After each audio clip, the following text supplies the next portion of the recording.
দারিদ্র সীমা থেকে উপরে উঠে কিভাবে নিজের ভাগ্যের চাকাকে পরিবর্তন করবেন, কিভাবে আপনি স্বাবলম্বী হবেন, কর্মসংস্থানের ব্যবস্থা আপনি কিভাবে করবেন। এবং আমরা আগেও বলেছি যে যাকাতকে প্রেসক্রাইব করার বা ফরজ করার মূল উদ্দেশ্য হচ্ছে সমাজ থেকে দারিদ্রতা বিমোচন করা। অর্থাৎ আমাদের শহরের এক পাশে থাকবে 5 তারকা বিল্ডিং, আরেক পাশে বস্তিতে লোকজন না খেয়ে থাকবে, রাস্তার এক পাশে 5 তলা আরেক পাশে গাছতলা। এটা ইসলাম চায় না। বরং ইসলাম চায় যে সম্পদের তারল্য এটা সবার কাছে চলে যাক, সমাজের সবাই সুখে সমৃদ্ধিতে ভালোবাসা এবং সৌহার্দ্যপূর্ণ ভাবে বেঁচে থাকুক। এটা একটা সোশ্যাল সিকিউরিটি নেট বা সেফটি নেট, সামাজিক নিরাপত্তা বলা হয়। আমরা যদি খেয়াল করি তাহলে দেখবো যে গোটা বিশ্বের প্রায় 95% অ্যাসেটের মালিক হচ্ছে পৃথিবীর মাত্র 5% লোক।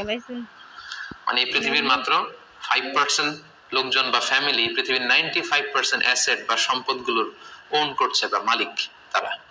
এভাবেই কিন্তু পৃথিবীতে এই দারিদ্র বৈষম্য বা মানবিক বৈষম্যগুলো তৈরি হয়েছে।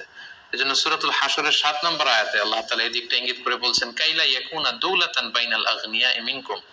ইসলাম চায় যে সম্পদ যেন আমাদের কারো মাঝে কুক্ষিগত হয়ে না থাকে, বরং সম্পদের তারল্য যেন সবার কাছে পৌঁছে যায়। এবং আল্লাহ রাসূল সাল্লাল্লাহু আলাইহি ওয়াসাল্লামও কিন্তু ওনার পুরো জীবন ব্যাপী এই দারিদ্রতার বিরুদ্ধে যুদ্ধ করে গিয়েছেন বলা যায় অনেকটা। অর্থাৎ মানুষকে স্বাবলম্বী বানানোর জন্য, দারিদ্রতা বিমোচন করবার জন্য, কর্মসংস্থানের ব্যবস্থা করে দেওয়ার জন্য বিষ্ণু ইসলাম কিন্তু আমরণ কাজ করে গিয়েছেন। এবং তিনি নিজেও ব্যক্তিগতভাবে দারিদ্রতা থেকে আল্লাহ তাআলার কাছে পানাহা চাইতেন। সুনানে আবু দাউদের একটি হাদিস আমি এখানে উল্লেখ করতে চাই যে আল্লাহ রাসূল সাল্লাল্লাহু আলাইহি ওয়াসাল্লাম প্রায় এই দোয়াটা পড়তেন যে আল্লাহুম্মা ইন্নী আউযু বিকা মিনাল ফাকরি ওয়াল কিল্লাতি ওয়াল যিল্লা। এর মানে হচ্ছে, হে আল্লাহ, আমি দারিদ্রতা থেকে আপনার কাছে পানাহা চাই, আমি স্বল্পতা থেকে আপনার কাছে পানাহা চাই, আমি লাঞ্ছনা থেকে আপনার কাছে পানাহা চাই।